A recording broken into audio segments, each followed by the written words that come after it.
and welcome to the Vonu Podcast, the podcast making you invulnerable to the coercion of the state and the servile society. I'm your host, Shane Rayo2, coming to you from the Free Republic of Paznia, the Self-Liberator's Paradise. For more information on this burgeoning parallel network, please visit Paznia, PAZNIA.com. I'm back with a now rare interview podcast today, joined by fellow freedom pioneer Stefan Verstappen. His website is chinastrategies.com. He's the author of many books, including The Art of Urban Survival, A Guide to Forming Communities, and The Way of the Warrior, to name just a few. First and foremost today, I'm really looking forward to hearing about the community he's been building and seeing what we can learn from each other, since we're both actually doing it. I'm also extremely excited to get his take on urban survival, what we call vonuing in cities on this podcast. This interview happened so quick, I've actually not had the chance to read that book yet, but most definitely will, and we'll get an introduction here today. And finally, as for the Envision topics, I'd like to dive a bit into wilderness survival and maybe some self-defense stuff, but we'll have to see how we are on time at that point. And I suppose I should also... Well, it's going to be a lot of stuff. Yeah, certainly. Yeah, no doubt. And I suppose I should also mention that this podcast is being heard for the first time over at the Paznia Radio Network. So if you're tuning in on this March 2nd in the future, you're getting this ahead of time. And if you happen to be on the podcast feed, YouTube, etc., please do head on over to paznia.com/radio. Learn more and catch us for a live premiere or live show on YouTube and Odyssey in the future. Anyway, without further ado, Stefan, welcome to the Vonu Podcast, my friend. Really appreciate how quick this happened. It's great to have you here. How are you doing today? I'm doing good. Thank you for having me on, Shane. Much appreciated. We were introduced by a mutual friend. And, yeah, I tend to do things quickly. I don't like to wait around. We don't have that much time left. So, yeah, I'm ready to go at a moment's notice. Right on. Yeah, and that was going to be something that I was going to. I don't actually know what to call him. There wasn't really a name in the email, but he'll be out there listening. He knows who he is. Thank you very much for the connection. But yeah. Anyway, I don't know what to call him either. Fair enough. Go ahead. Sorry. But oh no, you're all right, man. So yeah, like I said before, I usually like to be more prepared when I have people on, reading their books and a lot more. But anyway, we can go into more detail in the future. But anyway, happy to be here. So yeah, I guess from the interview I checked out, you've had quite a life. Lots of travel around China, a passion for martial arts and self-defense. Then now you're focused on building communities. So I guess the life story sort of question here. However much or however little you'd like to share, tell us a bit about how you got here. Well, the reason I'm here with building communities is because this is the final solution for us. For us, I mean Western European descendant people. I don't like to use a color to describe myself. We are under attack, as you know. We are targeted for genocide. And we live in a communist, Marxist dictatorship, certainly here in Canada, and coming soon to my American cousins. And we need to fight back. Now, the solution I discovered, well, first of all, I've been a conspiracy theorist for about 53 years. And I've been fighting the New World Order for that long, if that's what you want to call it. There's a lot of different names we could use, but I've been fighting the New World Order for that long. People say, well, how could you be fighting the New World Order for that long? It wasn't even a popular term. No, it wasn't a popular term, but in 1973, when I was 15 years old, they played the Zapruder film on television. Now, for those of you who don't know, the Zapruder film is the 8mm film allegedly filmed during the Kennedy assassination. And for like the previous 8 years, they were lying about the Kennedy assassination. They kept saying, his head flew forward when the bullet hit him. And, then they finally played the film, and you could clearly see that his head moved back and to the left. Obviously, he was shot from the front and to the right. But what that did for me is, because I'm not an idiot, I was born with a built-in bullshit detector. I could always tell when people were lying. I can always tell when things were not up to snuff. And so what I realized was that every mainstream media in the world was lying to cover up the Kennedy assassination. Hmm. Every mainstream media. No, listen, I'm a 15-year-old kid. I'm just a snot-nosed kid. But when I see somebody's head go flying back and to the left, that tells me the bullet came from the front. And they even made up some ridiculous excuses to explain it. One of these, mainstream media talking heads even said that, well, the reason the head went back was because the bullet opened a hole in the front, and the pressure of the blood caused like a jet engine effect, forcing the head back. Oh, come on, like you got to be really a complete idiot to believe that for even a moment. And yet everybody was in on it. So wait a minute. The media was in on it. They lied about everything. Every ABC, NBC, CBS, everybody, your local media, everybody lied about it. All the law enforcement lied. Where's the CIA? What, they couldn't see? They couldn't tell what a 15-year-old boy could see. When did they come out and say anything about it and reveal the truth about the assassination? Nobody, not the FBI, not the police, not the media, not the government. Everybody was in on covering this up. Now, that scared me because I realized that whoever was behind it controls everything. Hmm. They control the government. They control the media. They control the law enforcement. They control the judiciary because not one person came out and said, wait a minute, now that we've seen this film, it's pretty obvious he wasn't shot from behind. Not only that, every other country in the world went around along with it. I mean, okay, let's say there's some big powerful family in the United States that controlled all that. Let's say it's the Bushes. I mean, obviously George Bush Sr. was involved in the assassination. That's pretty obvious. And well, let's say he had a lot of power. Then he was the head of the CIA at that time.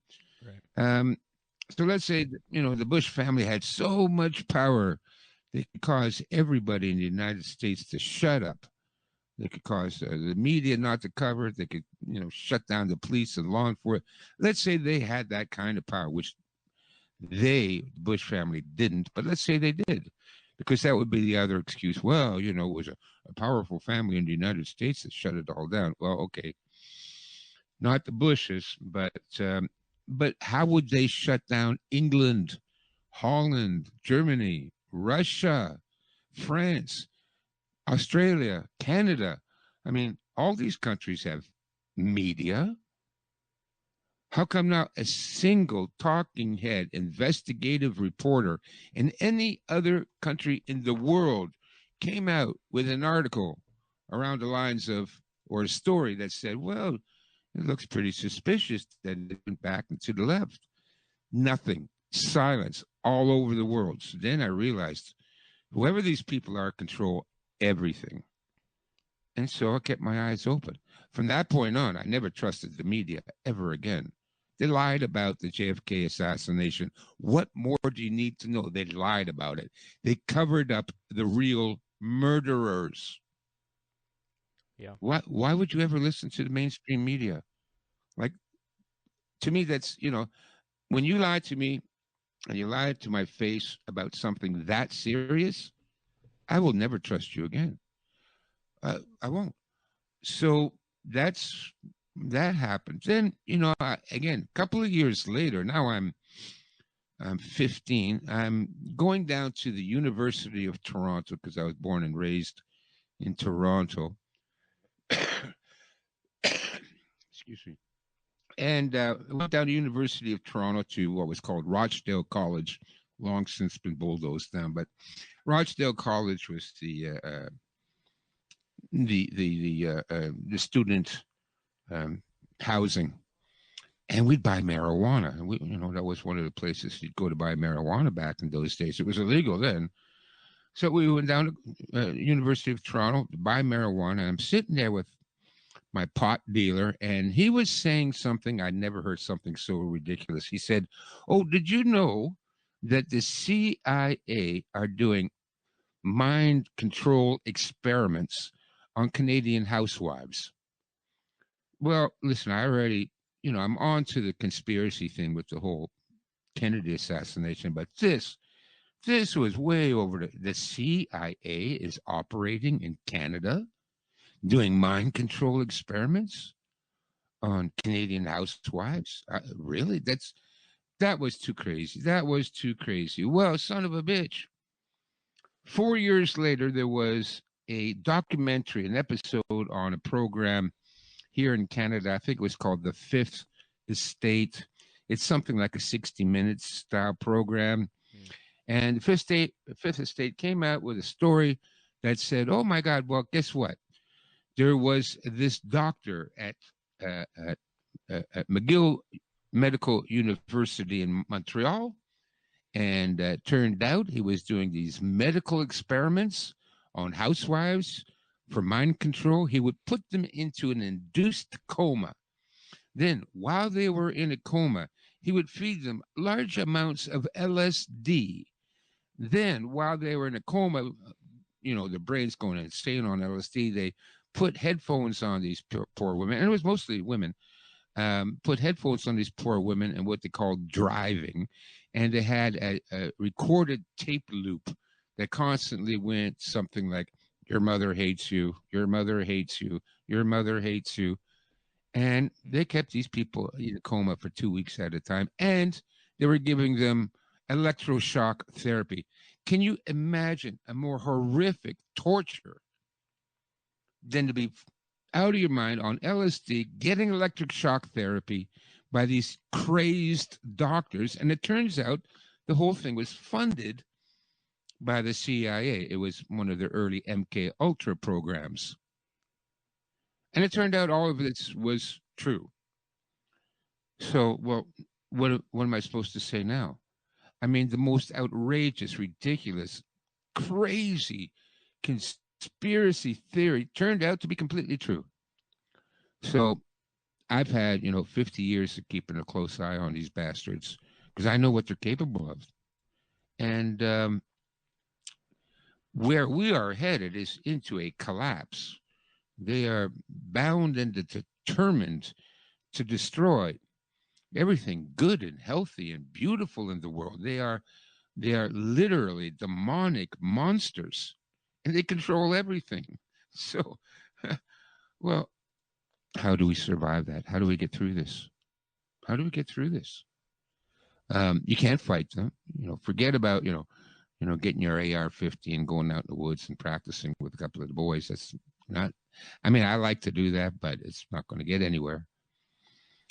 So I began writing already over 25 years ago. My first book was the 36 Strategies of Ancient China, which is a book on how to be ruthless and cunning. One of the first things I realized with our people, Western people, is that we are very naive. We're too understanding, we're too forgiving, we're too giving, which is a good thing when you live in a high trust society. So if you lived in Holland in 1950, all those were good qualities to have. They're not good qualities to have now because it makes you a sucker and it makes you vulnerable and it makes you a victim. Well, what can we do then? Well, I wrote that book because people need to understand how ruthless, cunning people operate. Psychopaths. We are ruled by psychopaths.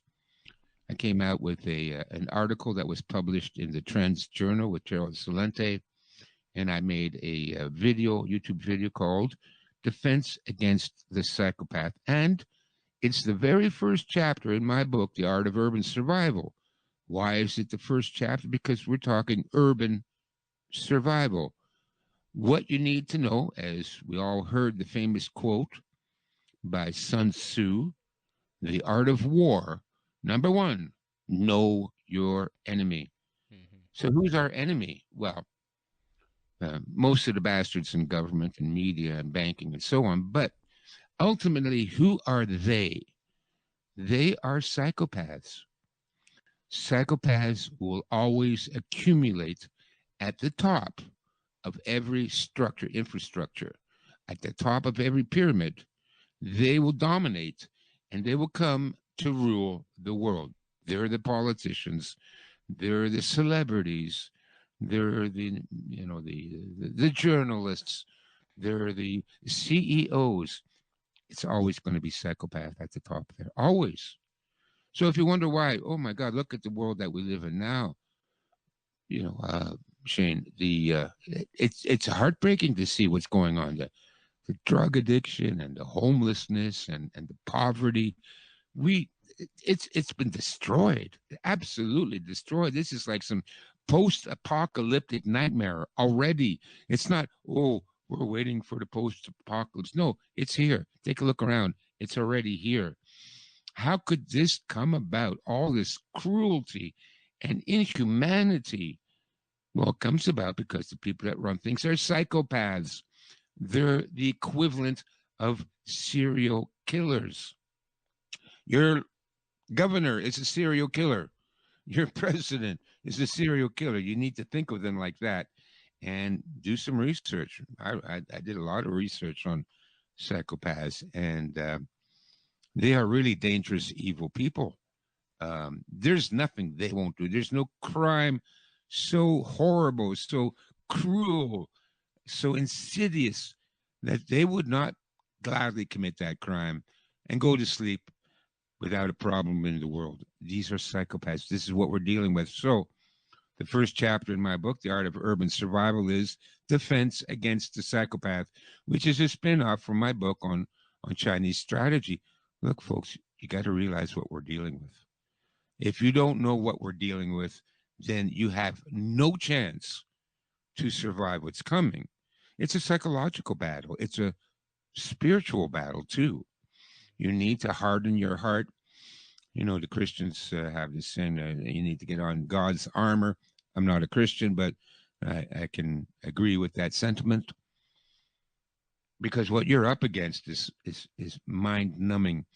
And then I wrote the book, The Way of the Warrior. Well, why? Well, first of all, I've been a martial artist for over 45 years. I studied in China for 4 years.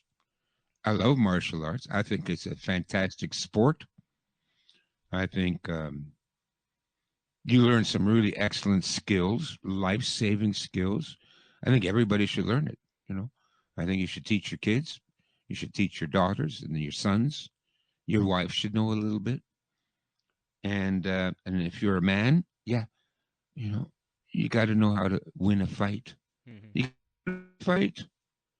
If you're afraid of losing a fight, what kind of a man are you?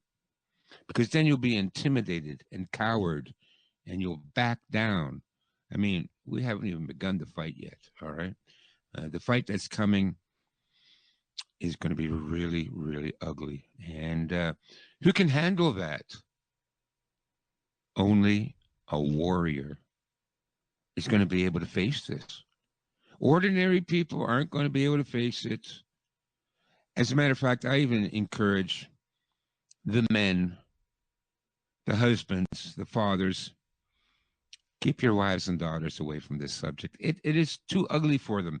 Yeah. Teach them some self-defense techniques. Teach them how to shoot. Absolutely. Make sure they all have a pistol and know how to use it. Everybody should do that. Everybody. Start teaching your kid as soon as they're 6 years old. If you have guns in the house, teach them how to use it. But for the most part, keep them away from it because they can't handle it. Women can't handle what we are going to face. Children certainly can't handle it. So it's up to us men, the real men, the old-fashioned men that I have a vague memory of meeting and knowing 60 years ago. There were real men back then, back in the 60s. They protected their families. They sheltered them. They did everything themselves. They fixed their own cars, built their own fences, fixed their own roofs. They did everything. They were strong and they were sane. And that's what we need to defend against what's coming. So that's why I wrote my recent 3 books. I've written other books. but those are the important ones. Chinese strategy, learn how to be ruthless. Learn how these people use strategy and tactics. It blows you away. If there's a way of screwing somebody over, they figured it out and codified it into a strategy. Because why? Well, the people we are dealing with, the politicians, the CEOs, the psychopaths, they know all these dirty tricks. They know them, and they use them all the time. All these dirty, manipulated, gaslighting and deception, and they know how to use it. And if you don't know these tactics and strategies, you're going to become a victim. If you don't know this stuff, how can you defend yourself against the evil powers that be? You can't. Then, art of urban survival. Again, learn about what psychopaths are. Guarantee every one of you knows a psychopath and have probably been a victim of a psychopath at some time in your life. You got to know these people. But in addition, the book also goes into, I wrote the book based on my prediction for how society falls. So first thing is psychopaths. There is going to be an increase in psychopaths. I don't know why this happens at the end of every civilization, but it does. It's like the ultimate survival instinct kicks in. And that ultimate survival strategy is to be a psychopath. Kill, steal, rob, deceive, cut people's throats while they're sleeping. This is what psychopaths do to survive. But then it goes into things like crime. At the end of civilization, we see an increase in crime. So you better be street smart. You better know how to, protect yourself when you're on public transit or walking down the street or driving in your car, how to make sure your home is safe. And then we go into natural disasters. For some reason, at the end of every civilization, there is an increase in natural disasters. There's some reasons that we can go into, but already we're running out of time. But that's what happens. The government, instead of, they tax you under the pretext of fixing, let's say, the levees. But the money doesn't go to fix the levees. Oh, surprise. Where'd the money go to? Well, the money went to the politicians. So what about the levees? Well, they're allowed to rot. Then the next hurricane, the whole area is flooded because the levees broke. Look at Hurricane Katrina. I mean, that's a typical example. And that goes, the same holds true for rivers and bridges, and it all starts to fall apart, natural disasters. So that's what happens. So you have to be good at surviving natural disasters. You need a bug out bag. You need a home emergency kit. You need to have skills on how to build shelters and build fires and cook food over a campfire. And you need all those skills during a natural disaster. Then after that comes man-made disasters. And these are disasters that are caused, usually, almost always, by our own government. Martial law, widespread corruption, war. So you need to have the skills to survive those. How do you survive martial law?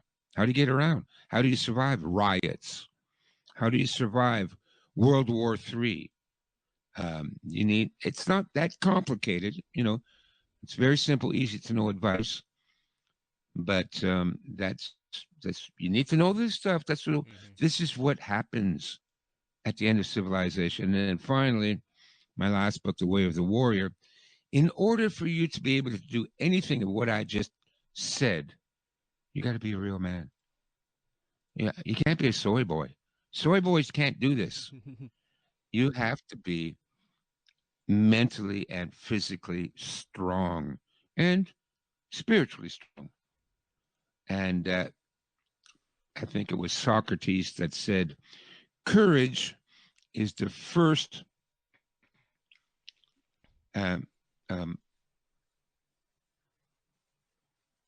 hold on a second. I'm drying out. No worries. No worries at all.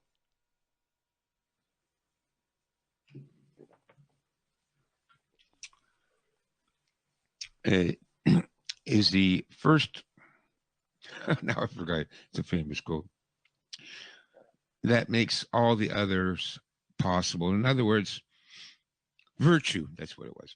Courage is the first virtue that makes all the other virtues possible. And that's true.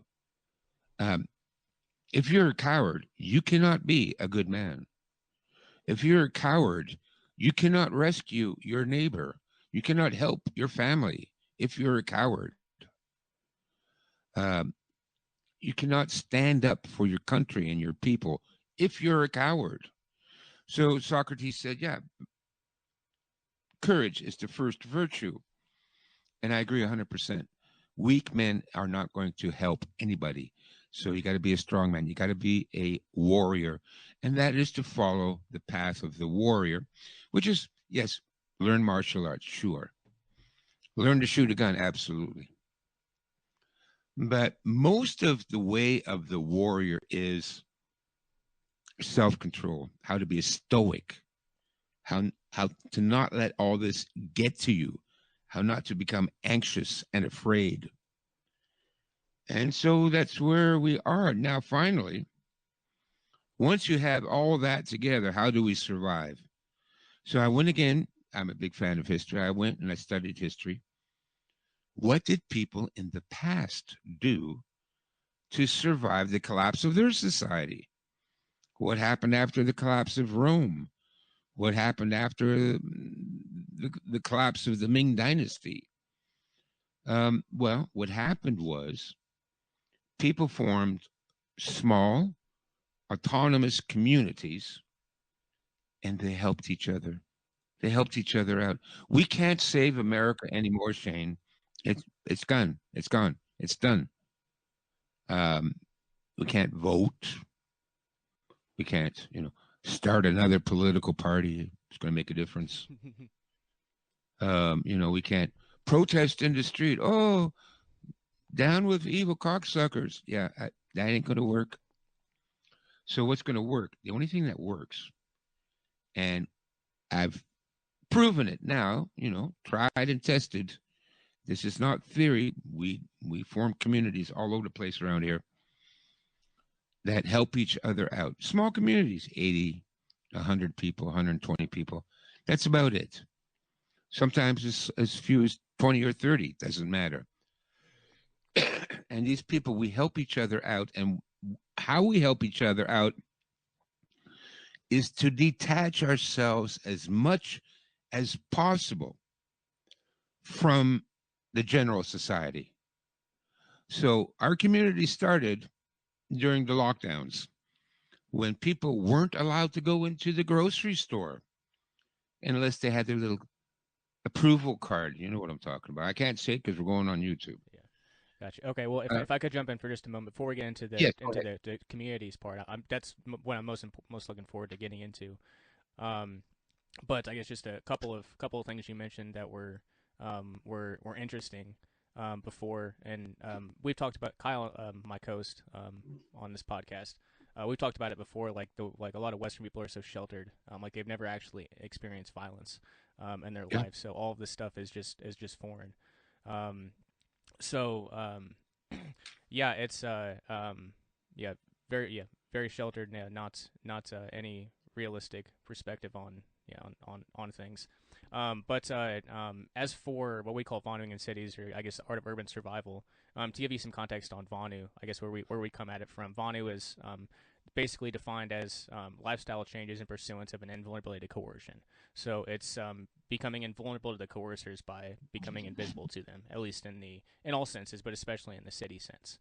Sure. Practicing the gray man, alternative housing solutions. Back in the 60s and 70s, renting places without ID is not really possible. But there's more strategies now, but things are different than when they were back in the 60s and 70s, which I guess you could attest to. Driving an inconspicuous car. There are a lot of nomads in our network. So like living in an inconspicuous vehicle, like a big RV, draws a lot more attention than like a nondescript delivery truck.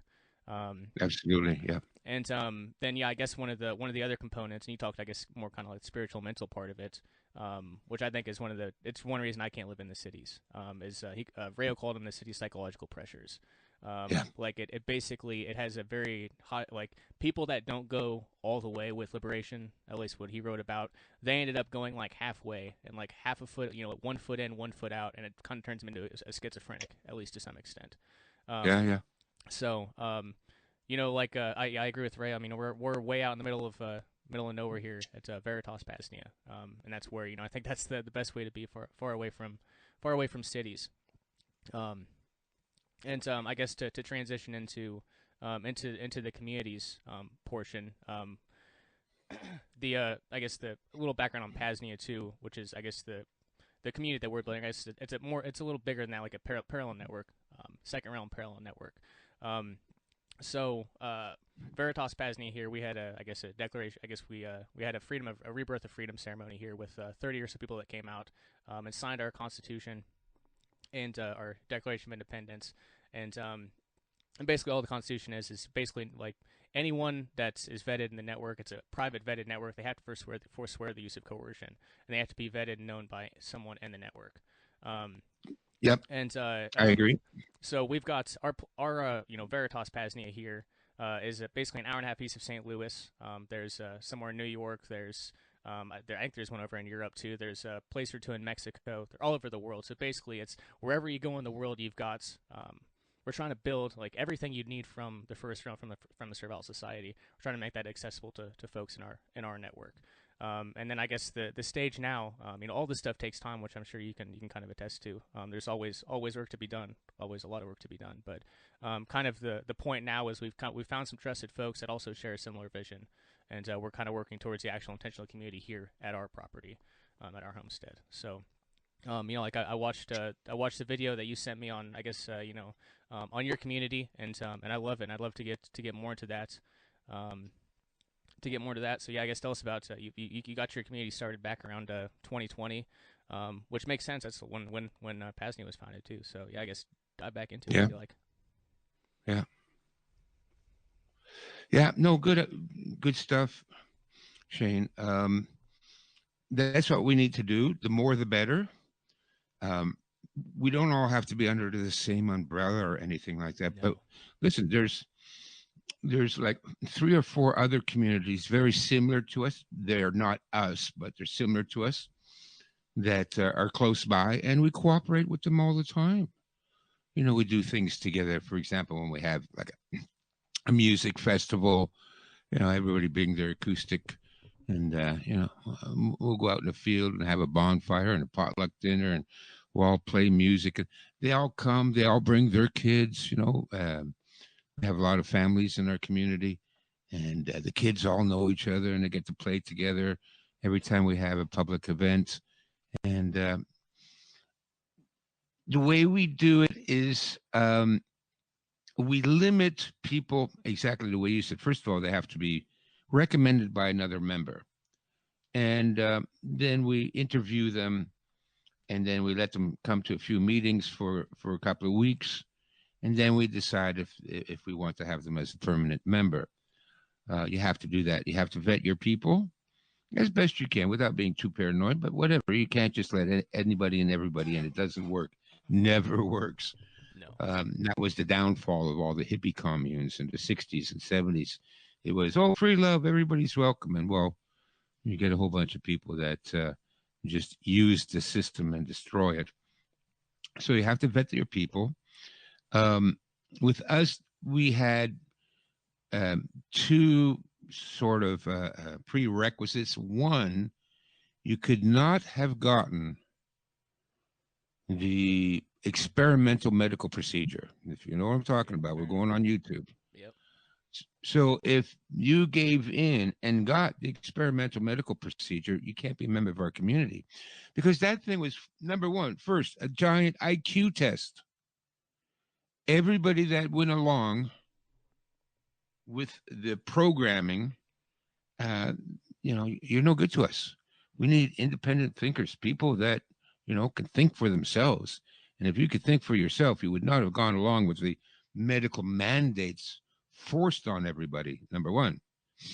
And number two is you need to live within a 30-minute drive of our center of our location. So our community stretches across a county. Everything where I live in southwestern Ontario. Everything here is named after something in England.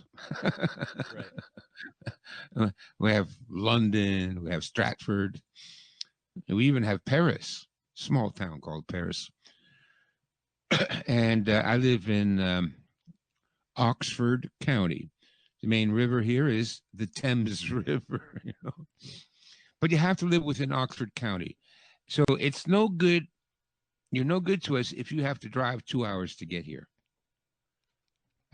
Better that that's why we have all these satellite communities.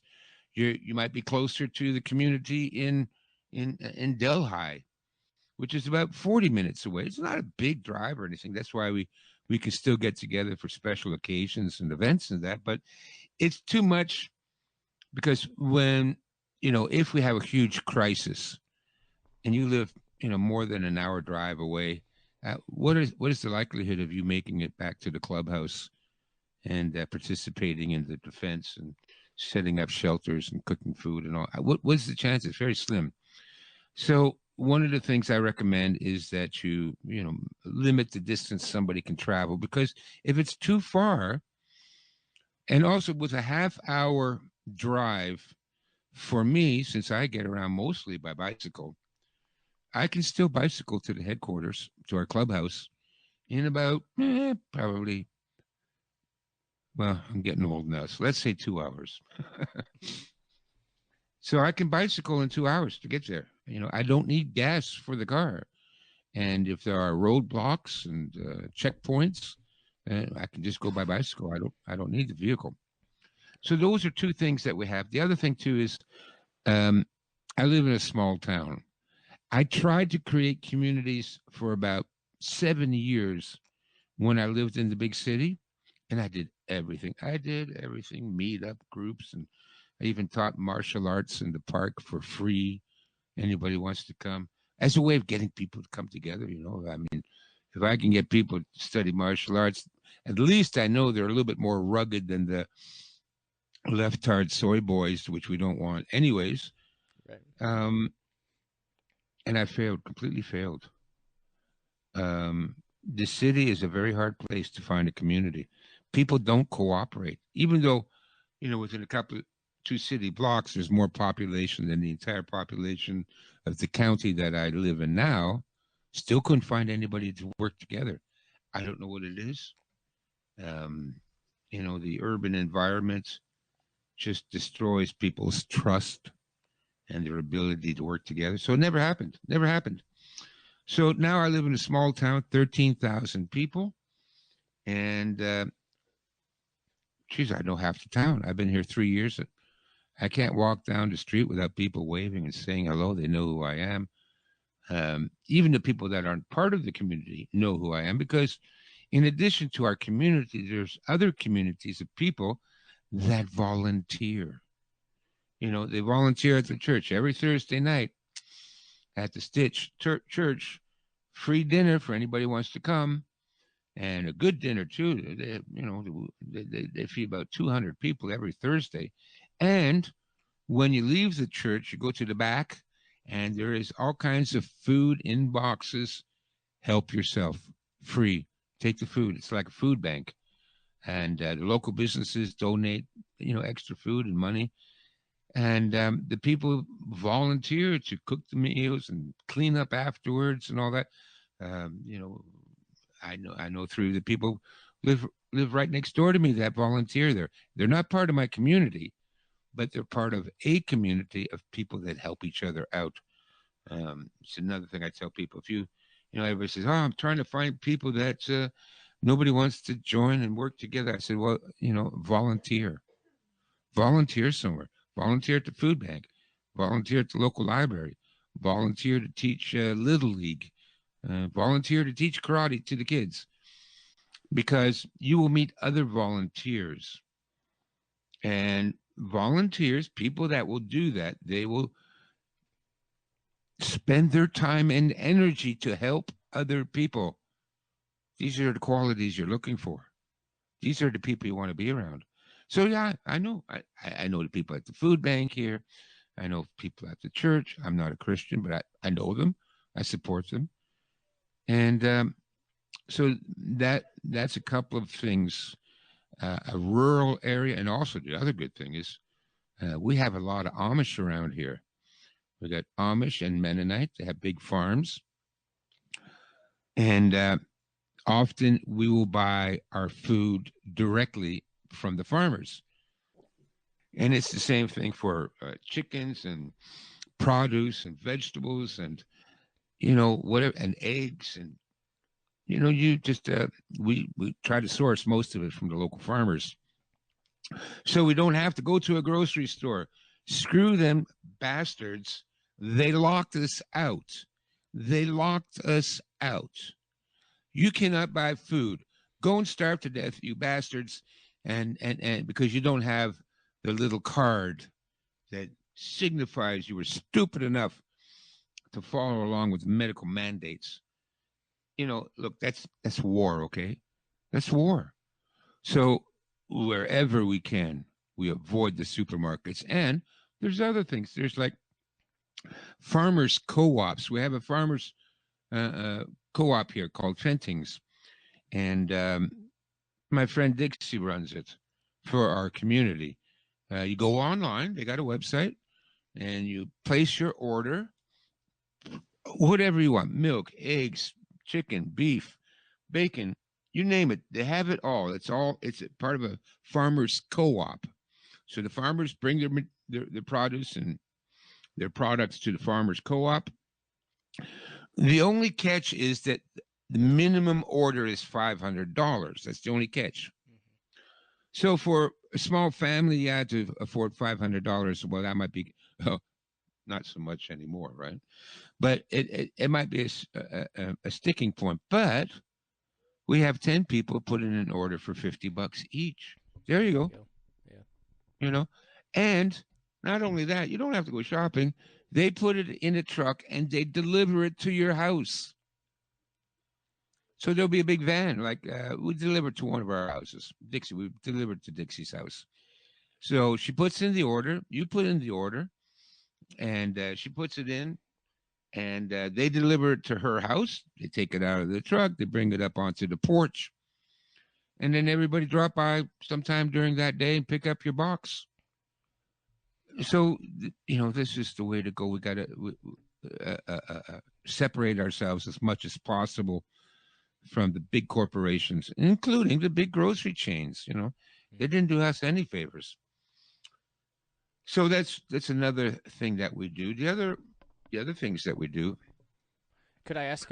So there was one point that's and I mean, kind of goes along with the vetting portion of it, but obviously security culture principles are very important for these things to continue to exist. As you said, there's no security principles back in the hippie communes, and where are they today? So there's one thing that was kind of interesting, which I think is it's definitely the right way to do it. But you said basically the name of your community doesn't appear anywhere online. No. So I guess could you talk a little bit more about maybe that, and then other kind of other ways you have found that are good for maintaining the longevity of your communities? Sure, ways to maintain the longevity. First of all, we do not have any kind of internet presence. We don't have a website. We have a name. It's just sort of it's like a non-generic name. Doesn't mean anything and doesn't tell you anything. But you can Google the name. Nothing will come up. So, I even tried AI. Any information about this group of people called, and then I put in the name that we go under. And AI came back with nothing. So we have no internet presence whatsoever. Also, you're not allowed to bring smartphones into the meeting. If you have a smartphone, you leave them outside in the car. Because we know they don't shut those things off. They're always listening. So, we don't want to invite Bill Gates to come in or Mark Zuckerberg to come in and listen to our meeting and what we're talking about. So that's another thing. No smartphones. Mm-hmm. We do have a mailing list. You kind of have to have a mailing list. So what we do is we send emails to each other, but that's it. There's no group name. There's no website. There's nothing. So we don't have a presence, and we don't talk to people about it. If we find somebody that we think would make a good member, different story. All right, we'll talk to them. For example, I recently brought in two people into the community. They contacted me because they heard me on one of these podcasts. And they said, "Oh, we heard that you're in Oxford County, and we live in Oxford County, and we'd really like to be a part of your community." And I said, "Okay, well, tell me a little bit about yourself." And they did. I got their names, their occupation, where they live. So, yeah, they live in Oxford County, so they could be a member. And then I had other members in the community. Turned out both of them were naturopaths. And good to have in the community because we have a medical team. We have nurses and doctors. No, well, we don't have doctors. Yeah, we have Chinese doctors. We have nurses, and we have first responders, and we have herbalists, and they're all part of what we call the medical team, which is in charge of making sure people, we first did emergency medicine. I used to be an instructor for St. John Ambulance here in Canada, which is a volunteer ambulance service. So I taught first aid and CPR for many years. I know it like the back of my hand. So I taught everybody in our community first aid, CPR, but we also have herbalists, and you're talking about wilderness survival. These girls are amazing. Oh my God, they're wonderful. They would, about twice a year, they would do a little a trip. So you would meet them at one of the local forests, nature trails, right? And they would walk you down the nature trail, and they will point out all the vegetation, all the plants that can be used either for food or for medicine. They know it all and how to prepare it. So it'll be walking down. Oh, you see see the one with the purple berries on it? That's good for arthritis and also for pain relief. Oh, you see the one over there with yellow flowers? Well, you can use that, and that gets rid of diarrhea. They know all this stuff. They know the medical properties of all these plants that grow they grow at the end of your driveway, for crying out loud. You don't have to go deep in the woods to find some rare plants that you can use. This stuff grows wild everywhere. It's in the ditch beside the road you drive to work on. And they know how to do all that. So that's part of our medical team. Wonderful people. So, I wanted to get a couple of naturopaths into the community and, fit them into the medical team. And so we checked them out, and it came back. Oh yeah, people in the town where they live, they know them. They're very good people. They were against the medical mandates, and we got a good reputation for helping people. And so we vetted them that way. They're good doctors. Not a single word of doubt of their character. And so we brought them into the community. So that's how that goes. You vet them. Are they suitable for your community? Also, you got to ask people, what do they bring to the table? Now, what I did is I made a questionnaire, 5 pages. Rank yourself. 1, I know nothing. 5, I'm almost an expert. And we went through all the skills that you would need to survive the end of the world. Can you build things? Can you fix an engine? Can you grow food? Do you know medical techniques? Can you look after babies? Can you, tell a good story and entertain people at a bonfire? Can you play a musical instrument and cheer people up? All those kind of questions. Rate yourself. And then it's not that you pass or fail. It's just that we get a better idea. Well, this guy brings a lot of skills to the table. Let's have him in the community. He knows how to fix engines. He works on cars. Good. What if somebody's car went down? We've got somebody who can take a look at it, and it's not going to charge you through the nose and rip you off. Wonderful. So that's part of the vetting process too, is getting them to fill out a little questionnaire. I can send you the questionnaire, Shane, after the show. I'll email it to you. It doesn't have our name on the top or anything like that. It's a generic questionnaire, and you can hand out among members. It also helps for people that, like everybody, we encourage everybody to belong to a team. So, well, what team do I belong to? Well, what are your skill sets? And so this will help people, you fill it out for your own benefit. So it turns out, well, it looks like, you know what? I'm really good for the security team. I know martial arts. I know firearms. I know how to build a fire. I know how to build a battery. I know how, or I might be good for the communications team. I got a ham radio. I got a ham radio license. I know how to communicate. I know the 10 codes, Well, then be part of the communications team. Now, it's not that there's a lot of work to do being part of these teams. It's just that when shit happens, who do we go to that has the expertise to handle that problem? Okay, well, we're hungry. Well, then we go to the garden team. We plant our own gardens every year, and we raise our own chickens, and we raise our own eggs, and we source food from the local farmers. So if you're hungry and they won't let you into the grocery store for the next lockdown, you go to our garden team, and they will set you up. They will provide you with the food. Or communications goes down. You want to know what happened to your cousin in North Carolina. We can reach North Carolina with our ham radios. We got a really good system in place. We can talk to people anywhere in the world.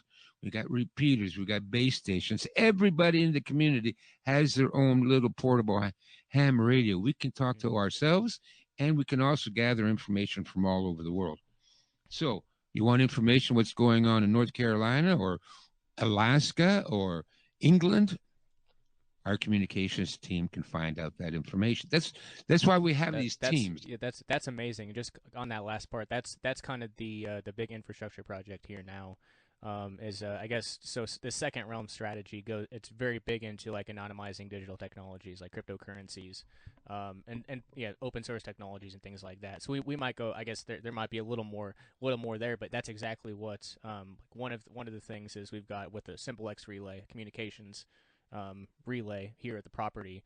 So anyone that connects to that, we have on homestead communication. And then I've got a couple other smaller projects. I'm not sure if you've heard of something like it's called Meshtastic, which any hobbyist radio folks might be familiar with that sort of stuff. But the idea we've got like a local Paznia library here with TV shows and documentaries and books and homeschooling materials. And anyone connected to our local internet can have access to that Nextcloud server. But nice. we're trying to make it where these basically Wi-Fi bridges, so it can be accessible anywhere on the property. And then nothing has to leave. We've got it all internal. So I guess that I got some insight there, which I guess I'd love to hear more on I guess some of the infrastructure stuff, because that is whether it's communications, energy. I know like solar and wind, there's some easier possibilities. Propane is big around here. It's not perfect, but it's a good transitionary step. But I guess any other comments you might have on infrastructure of what you guys have been looking into or implementing? Well, yeah, we have the communications infrastructure. I'm personally looking into other alternatives for energy. We have a guy that's we have a couple of guys that are experts in solar energy. They know how to set up the solar panels and set up a big 12-volt battery reserve, and they can, recharge your cell phones and your laptops and whatever you need.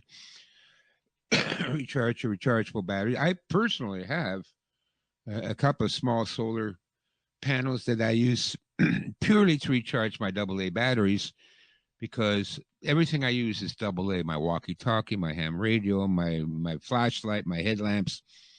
So so long as I can keep recharging those batteries, I'm good to go. How do you recharge the batteries when the grid is down? Well, I've got two small portable solar panels setups that will recharge those batteries. It's not enough to the one could probably recharge my laptop. I have another one. It's a hand crank emergency radio, but that'll recharge your cell phone. Things like that. I'd like to get a little bit bigger on that. Now, a lot of the people around here have big solar panels on the homes. Again, they're like, they're farmers. They're off-grid people. They have giant solar panels. They even have wind turbines. I've researched wind turbines too. I have a couple ideas. What I'd like to do is increase our ability for creating our own power, especially hydropower. You got a creek or a river running through your countryside. Man, that is an endless source of free power. Just drop a generator into that current, and it's not that complicated. So there are ways that we can, recreate the power structure. Not what we've got now. Obviously, it's not going to be that good or that efficient or that powerful, but it's not going to be nothing. It's going to be something. And we also have numerous generators, mostly two fuel generators, gas and propane. Also, I've got a bunch of PDF files that I recently downloaded on how to make kerosene from plastic, garbage plastic. It's basically a still. You throw all the garbage plastic into this big barrel and you heat it up. And at a certain temperature, that plastic turns into kerosene. And you can run your car on kerosene. You can run your power generator on kerosene. You can run your heater on kerosene. So, the more alternative ways you have for energy. So we're already talking solar and wind power and generators, but also ways of fueling that generator, and also wood gas stoves. You can run a car on wood. They did it during World War II and World War I. You could run your farm tractor on wood. It's called a wood gasifier. And, you can run your car on a wood gas. You can run your generator on a gasifier, right? So we set it up that, we've got a generator. And then 2 or 3 times a week, we open it up. People that need anything recharged, batteries, or laptops, or even your, the big portable batteries that people use, bring them in and we'll recharge them. And we have 3 different fuels that we can use to recharge your batteries. So the more you can do to separate yourself from the structure, from the system, the freer you become. And the less dependent you are on the state, which is the whole point of these communities. We got to get away from the state, the government, the corporations. They're evil. They're out to kill us. Let's make no mistake about this. We are at war. They want to kill us. They want to kill you. They want to kill your wife. They want to kill your children. They want to kill your grandchildren. They do. They dream about it. They can't wait. And so anything short of a vigorous self-defense plan, you're not going to make it. So part of the vigorous self-defense plan is form your communities, form teams of people that have skill sets that you can rely on, that will separate you from the need to depend on the state. Yeah, certainly, and I guess the yeah, that we've been doing a lot of looking into on the energy realm too. There's a guy not far from here who one of our good friends worked for him over in St. Louis, but his name's Sky Huddleston. He's this 31 years old now probably, but his main company source of income is called Liberated. It's a Liberated rocket heater. It's like 99.5% efficiency. Using wood pellets or just using wood. And that's already out there. It's available. It's more efficient than SpaceX. He was really happy, really excited to mention that on the podcast when I had him on. But the next step, I guess one of his R&D projects is on a Tesla turbine. So you'd put the Tesla turbine onto the off-grid stove, and that same stove that you heat your house with could give you all the power. Right. And another one of his side projects. This dude's ridiculous, but I'm not sure if you're familiar with. I'm not really that familiar with it, but it's called a Bork engine. And it was around back in like the 1930s, and he's come up with this new prototype. He's initially targeting the like lawnmower segments, like the small engine sort of things, but he's got bigger applications too, where if you have a parking lot worth of these things, Yeah. and they're like 4 or 5. It takes like 5 minutes to take the entire thing apart, put it back together. It's a lot more simpler than the automobiles are today. But Yeah. his comment was you get a parking lot of these things together, and like your community could have like the equivalent to like a small nuclear power plant worth of energy, where it's not Yeah. like or you could put one of these Bork engines in your car, and it's not like your house is going to fuel your car is going to fuel your house. Is Yeah. like one of the possibilities. So anyway, there's all sorts of really incredible stuff out there. But yeah, in terms of like what's like those are big, those are big projects that are on the way. But we gotta know what's there now. And what you mentioned was very valuable. And then yeah, I think even propane as a transitionary step, I think is great. Yeah. Me too. So anyway, we've been going for about an hour. I guess we'll go one more question if you got time for one more question. Absolutely. Right on. So, in terms of community building, one of the big things that's brought up a lot, and especially in the anarcho-capitalist realm, is like dispute resolution. So, I guess with communities that happen anytime you get people together, there are going to be disagreements, there are going to be challenges, things like that. Are there any, standards, protocols, or lessons that you've learned in terms of like keeping the peace in the community? Sure. First of all, we don't have a membership fee. There's no monthly fee, nothing. Everything we do is free. Everything except when you want to order through the farmers co-op. Well, you got to pay the farmers for their food, but everything else we do is free. When I put on a first aid workshop, that's free. When we got people come in that do workshops on canning and home nursing and you name it, we constantly have people, members of our community that are experts in different areas, and they'll come in and they'll put on a workshop, like home canning or canning is a very popular workshop. We have about 2 or 3 of those workshops every year, and it's all for free. There's no charge, not for the first aid workshops, not for the canning, we also have a really good, like our garden team, they're brilliant. And not only do we grow a communal garden, but the members of our garden community go to everybody else's house where they have a backyard garden, because we're out in the country. Just about everybody has a backyard garden, right? And they help them. They show them which plants to plant where and how to cultivate them and how to water them and how to harvest them. They do that all for free. So there is no money. So there's no arguments about money, no monthly fees. If we need to buy something or support somebody, we pass the hat. That's what we've done. So and so, they had a fire at their herb shop, and she's all by herself. She's got no food or money. We passed the hat around. We raised $1,500, $2,000. Here you go. So there's no money. The other thing is that we meet every week. If you just get together once a month, it's not enough. In order to maintain social cohesion, you got to be used to meeting them every week. Now, if you can't make a couple of meetings or anything like that, that's fine. Nobody cares. Nobody's going to, oh, you missed last Thursday's meeting. Where are you? No, that never happens. We have a meeting every week. You come to as many meetings as you can. And that way you're always in touch with people. You're always sharing ideas. And listen, it's, for me especially, it's tough. When I first joined the community, there's 80 people I don't know. And I'm still trying to remember everybody's name. But it helps a lot more when you have a weekly meeting and you get to know them and you get to know what their strengths and skill sets are. And so it helps with the cohesion. The other thing is we also do social events together at least once every 2 months. There's either like a potluck dinner, and our potluck dinners is to die for. The food that we get, tons and tons of food, all homemade, locally sourced, free range chicken and beef, and you name it. I mean, it's the best food in the world.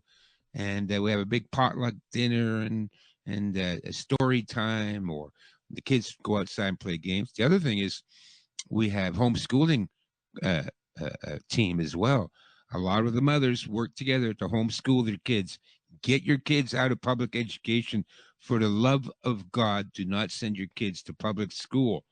And so the kids come and to the potluck, and we have games and prizes, and we do all that kind.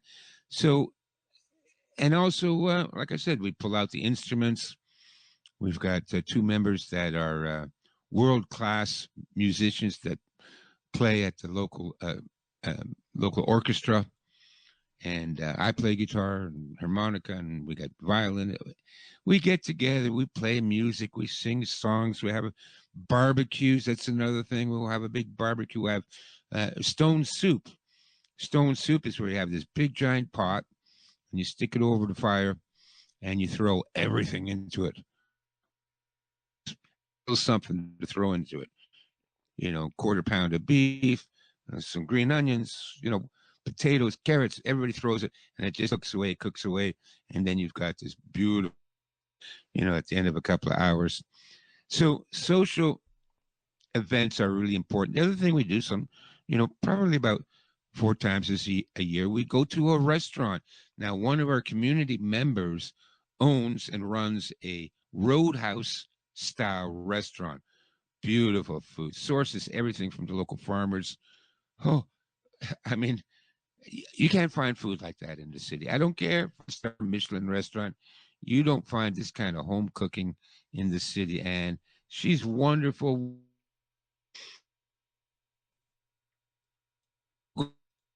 Dinner at the Roadhouse for 2 reasons. One, it helps to support the restaurant because, look, we got to help support each other's businesses too. So, the woman that runs the herb shop, guess where we go to buy herbs? From her, not from Shoppers Drug Mart or anything like that. And the same thing, if we're going to go out for dinner, we're going to go out to Vivian's Roadhouse and have dinner there. So we're supporting her, helping her business to move along. And also, we get to meet another interaction, and it's jokes and stories.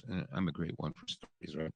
Everybody loves my stories. So I got some funny story to tell, and afterwards, and hugs. And so that's the way you meet regularly, and you plan social events together. Food is a very important way to build bonds. Sharing food with other human beings is primal. So if you want to build bonds with people, well, cook them something. Oh yeah, no, certainly. So I guess since again, like the Pasadena network is more of kind of a disparate thing. It seems like what you have going on, but obviously the local intentional community is something that's kind of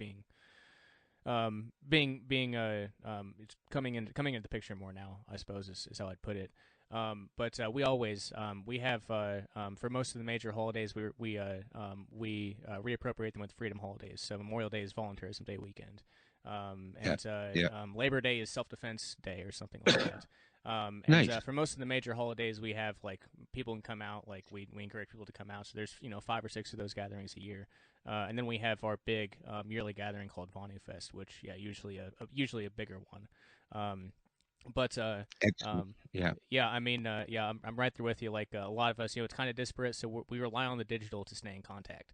So we have we've got ghost phones that are hardware hacked by our buddy Jamin, who's in the network. He does ghost pads, so like privacy focused laptops that have the Intel management engine removed and replaced with an open source audited version. So the digital like the physical is the most important, but it's kind of at the present moment. Well, I guess it's probably not going to go away, but it's got to stay in contact. Across vast differences.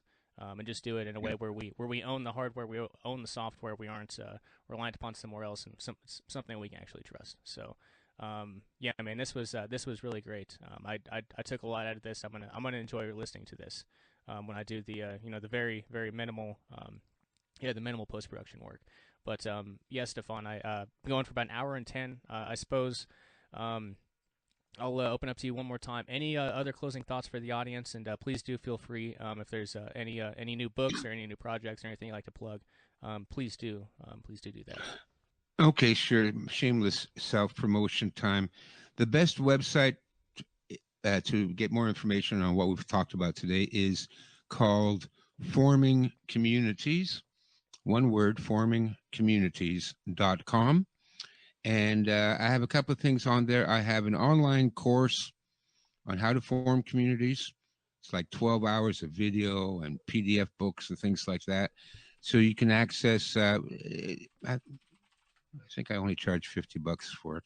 So it's online course that you can take, and we cover everything. We cover everything in that course, all the different variations and things like constitutions and charters. Some of the legal stuff that you gotta we got to know how to do that too, right? Private members associations, you might need to do that as well. Uh, so we cover everything in that course. And the other thing that is a really good deal for listeners is I have what's called my survival library, which has all of my books in PDF, plus an additional 320 books in PDF that cover everything, um, urban guerrilla tactics, how to shoot a pistol, how to make kerosene, how to build shelters, how to, use a radio, how to manufacture your own fuel. You name it, it's in there. Everything you would need to restart civilization from scratch is in that library. And what I recommend people do is download it to a flash drive. And so you've got all these books on a flash drive, and make sure you have like a little tablet or something. I like a tablet better than a I'll have to desktop. get those added to the Pasadena library. Yeah, yeah. Oh, yeah. Like I said, it's only $49.95, $50 for all these books. It helps me out. I am, of course, unemployable, so it helps keep my work going. But it's a great deal. And what I tell people is, I got a video that goes with it. Your portable survival library. Even if I had to bug out, which is not something you want to do, but let's say worst comes to worst, you got to bug out. I can put a tablet, and you can recharge that tablet. They're only like 7.5 volts, and I have my portable solar panel that will charge 15 volts, so I'm good to go. Mm-hmm. And you got the flash drive, and then if you ever need to look something up, how to do stitches, how to field surgery, how to handle disease, go to the medical section of the library. There's 15 books on medicine, herbal medicine, wild vegetables, you name it. It's all on there. And you can just look it up and read it. So, and you can take it with you anywhere you go. And the other thing I do is I have 2 or 3 other flash drives, and I upload my favorite movies. So then, especially if you've got kids or something like that, and you got to bug out, and now you're sitting in somebody's garage and there's no lights, and the kids are getting nervous and anxious, well, pull out that little tablet, put in a movie, let them watch movies, things like that. Oh, yeah. Certainly. Yeah, I'm right there with you. I got the 4 terabyte external hard drive that is the Pasadena library right now. That can go anywhere and everywhere. Yep, excellent idea. Yeah, man. This has been great. I resonate with a lot of what you're doing, and a lot of the work that you've done. And I look forward to personally diving into your books more. And then maybe we can have you back on in the future. Anytime you want me back, you know me. I'm there for you. I get people to call me up. Oh, my guest canceled today at 4:00. Can you come on? Yeah, I can come on. So anytime you want me back, Shane, there's a lot of stuff we can discuss. Wilderness survival and martial arts and cane fighting. Yeah, I know you wanted to talk about cane fighting, but we haven't gotten to that yet. That's another thing I teach in our community. It's a good weapon. Everybody needs to know how to defend themselves with a weapon.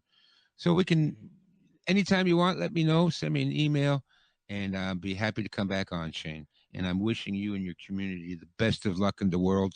And we are the ones, like after everything hits the fan, and what happens with the psychopaths that run things, they tend to cut each other's throats in the end. They turn on each other. They kill themselves, So then when the world is at a loss, it's people like us, our communities, that will rebuild America. We're the ones that are going to end up doing it. So let's get ready for that. Our future is golden. We are going to create a brand new America after all this is gone. But let's start getting ready now. Oh yeah, certainly, certainly. That is, I guess, one other component of the Pasnea Constitution is, the Pasnea Network is, giving folks who have forsworn the use of coercion a way out, and a way forward, because there are no ways forward, and in the deceptive Babylon, society of Babylon. So, there you have it. Stefan Verstappen from ChinaStrategies.com. Truly a wealth of knowledge, resources, and action.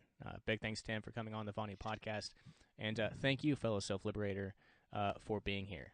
If you're new to Vonu, please head on over to VonuPodcast.com. There you'll find the full podcast archives, free audiobooks, meetings of our Pasnea Second Realm assemblies, and much more. Until next time, cheers.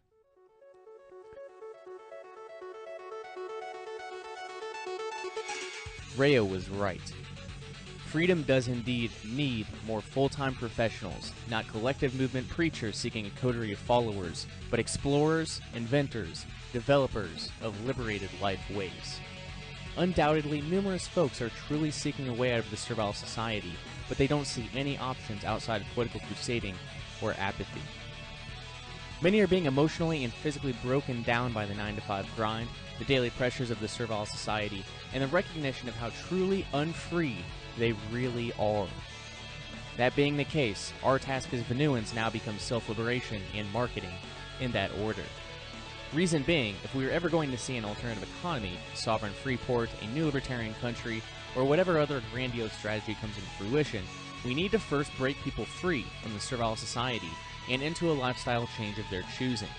Additionally, if we are ever going to see the abolition of the state, we must do our damnedest to eliminate the market demand for it. A great way to do that is by showing individuals that there are other options, and to help them in the process as much as possible.